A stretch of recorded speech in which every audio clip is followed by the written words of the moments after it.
Amalan apa yang bisa saya lakukan buat diri sendiri dan orang tua yang telah meninggal agar diringankan atau dijauh dari azab kubur? Apakah azab kubur itu kekal buat kaum muslimin? Sebenarnya bukan hanya meringankan, bisa dihilangkan azab kubur itu.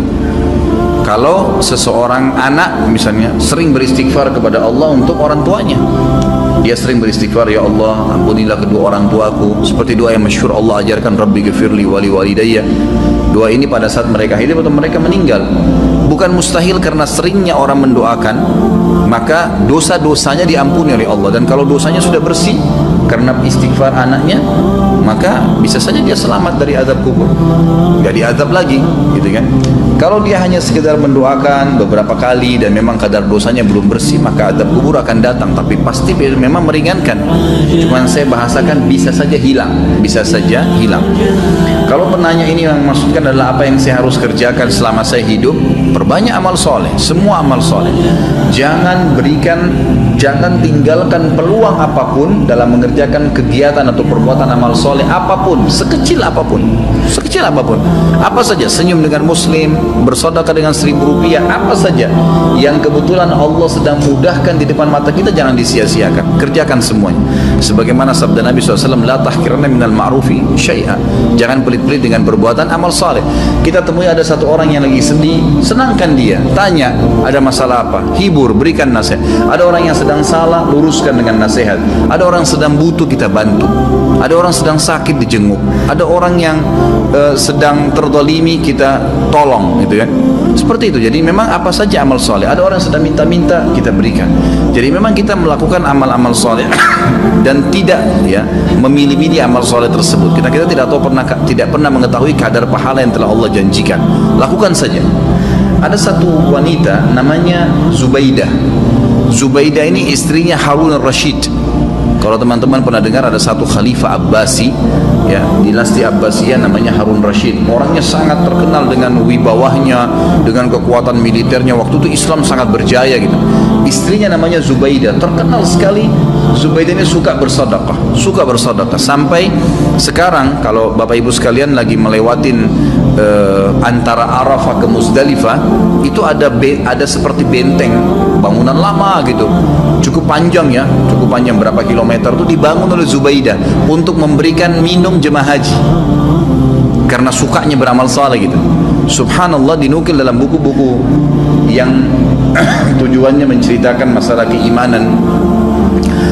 Pada saat Zubaidah meninggal, maka ada salah satu dari kerabatnya mimpi melihat Zubaidah. Lalu kerabatnya ini menanyakan, yang sering dibantu oleh Zubaidah, bagaimana Allah balas kamu dengan pancuran air yang kamu buat berapa kilo itu di Arafah? Kata dia, tidak ada satupun yang saya dapatkan pahala karena saya melakukannya riya untuk manusia. Lalu bagaimana keadaanmu? Kata kerabatnya, dia bilang, Allah telah ngampuni saya dengan sholat malam 2 rakaat sholat malam yang saya rutin jaga setiap malam. Justru karena itu Allah ampuni. Kita nggak pernah tahu amal soleh mana yang Allah ampuni dosa-dosa kita. Maka kerjakan semua amal soleh, semua, jangan dipilah-pilah. Ada teman-teman subhanallah masuk masjid, ada kesempatan sholat sunnah qabliyah, enggak, duduk sibuk dengan HP-nya. Ada kesempatan lagi macet jalanan, bisa buka HP untuk baca Quran, bukan baca SMS, baca Al-Quran, beberapa ayat bisa dilakukan sebenarnya, gitu ya. Tapi nggak dilakukan. Ada orang yang lagi minta, dibisikin sedikit sama syaitan, sudahlah, dia sudah mampu, nanti aja, nanti di depan. Kita nggak sedekah, enggak. Semua peluang amal soleh lakukan, semua amal soleh lakukan. Dan ingat, untuk beramal soleh harus Bapak Ibu sekalian dipaksakan. Nggak bisa, nggak bisa. Kalau Bapak Ibu tidak paksakan sholat malam, percaya lisan saya tidak akan pernah sholat malam sampai mati. Kalau kita tidak pernah paksakan, jadwalkan, ambil tuh Quran di rak untuk dibaca, maka kita tidak akan pernah baca. Karena syaitan itu selalu memasukkan angan-angan, gitu kan? Kalau kita mau ibadah, dia nggak bisa bilang jangan ibadah, tapi diangan-anganin sama dia. Nanti sekalian baca sekian juz, supaya kita undurnya sudah cukup untuk membuat kita meninggalkan amal soleh tersebut. Jadi kita harus paksakan.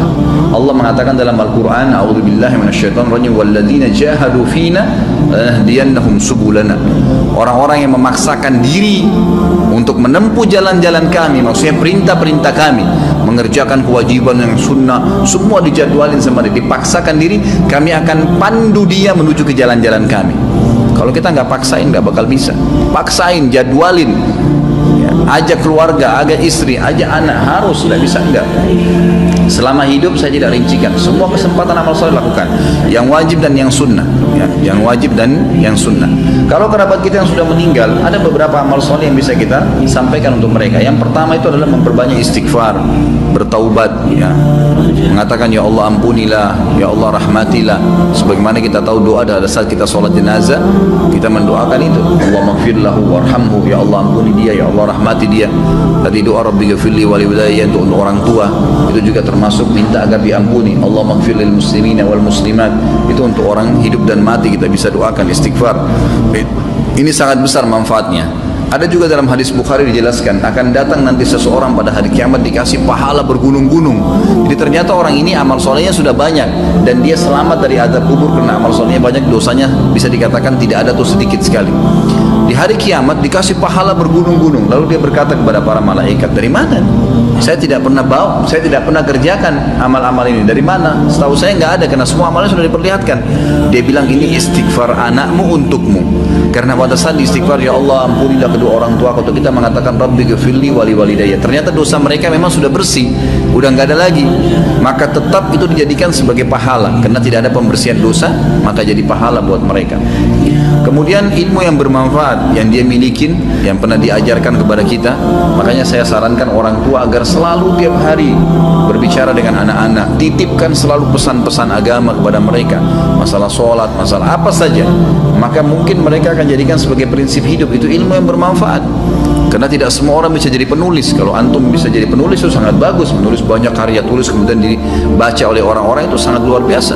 Seperti Syekh Abu Bakar Jazair sekarang, bukunya yang kita bedah ini, beliau sudah meninggal rahimahullah dan kita bisa belajarin ilmunya gitu kan.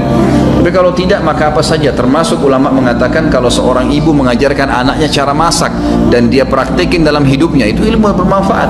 Seorang ayah mengajar anaknya untuk ke masjid, laki-laki misalnya mengajar anak-anak untuk mewajibkan mereka untuk pakai jilbab, lalu jadi prinsip hidup mereka, itu semua ilmu yang bermanfaat. Itu semua ilmu yang bermanfaat. Kemudian sedekah jariyah yang ketiga, sedekah yang berjalan terus, ya, program-program perbaiki masjid, ya, rumah anak yatim.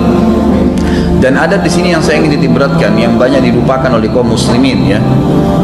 Kita masih jarang sekali berpikir untuk membiayai para dai-dai dan ulama-ulama kita. Ada tulisan buku yang insya Allah juga sudah saya tulis, ya, dan insya Allah saya terus akan penuhi poin-poinnya. Saya judulnya itu Wahai Muslim muliakanlah ulama. Kita kadang-kadang berpikir atau belum berpikir, ya, kalau bertemu antara seorang alim ulama, memang dia sangat luar biasa ilmunya.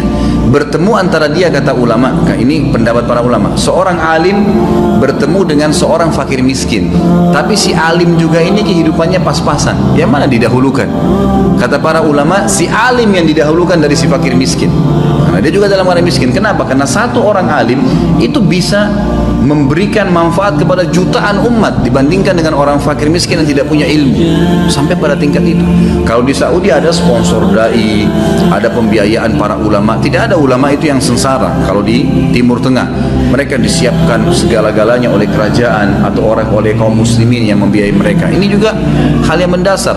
Itu bisa menjadi sedekah jariyah karena pada saat dia ternyata melakukan, ya, taklim, dia bisa nulis buku, ya, dari sumbangan harta yang kita kasih, maka itu kita akan punya andil.